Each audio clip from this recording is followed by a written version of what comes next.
Sì, ho deciso di querelare Emilio Messana perché ritengo che le offese che Messana ha posto in essere contro di me siano gravi e soprattutto i cittadini hanno diritto di sapere se è Messana un diffamatore per motivi, come dire, abietti o se Arnone è un mitomane. Messana mi definisce un mitomane.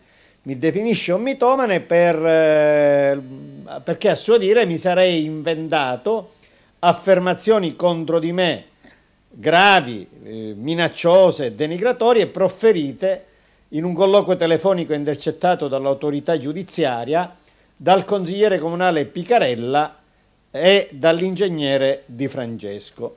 Questo colloquio esiste e come vedremo è nella ordinanza di custodia cautelare emessa dalla Procura di Agrigento nei confronti di una serie di soggetti. Questa è l'ordinanza, me la sono procurata per smentire Messana.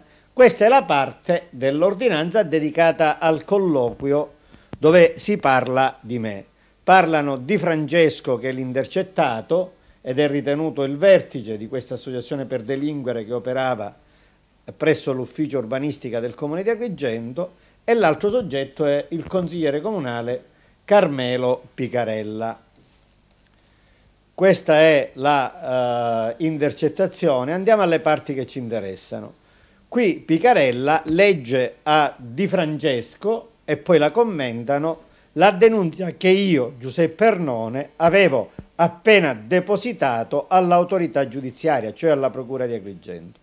In questa denuncia io chiedevo alla Procura della Repubblica e al sindaco di verificare la legittimità e la legalità di concessioni edilizie rilasciate da Di Francesco all'architetto Pietro Vullo. Pietro Vullo è oggi uno degli arrestati, anzi colui che ha fatto più imbrogli con Sicari e Di Francesco con le concessioni edilizie. Indicava addirittura delle concessioni edilizie che a mio modo di vedere erano illegali in via dei Fiumi. Chiedevo all'autorità giudiziaria e al sindaco di togliere Di Francesco, emettere provvedimenti interdittivi, come si può leggere, nei confronti del Di Francesco per impedirgli di porre in essere ancora illegalità. Quadro di detta illegalità, provvedimenti interdittivi nei confronti del Di Francesco. Lo chiedevo al procuratore della Repubblica.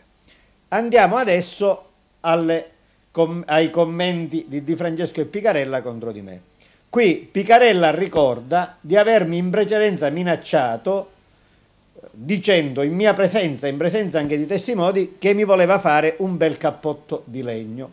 E Picarella ricorda pure a Di Francesco che io non mi sono lasciato intimidire per quelle minacce del cappotto di legno, ma addirittura gli ho fatto un manifesto. Vedete, cappotto di legno, lo sai che mi ha fatto il manifesto? Sì, sì, era noto a tutti che avevo fatto un manifesto dove dicevo al questore: veda che Picarella mi minaccia dicendomi che mi vuole fare un cappotto di legno, e mi mostra la pistola. Togliamogli quantomeno la pistola.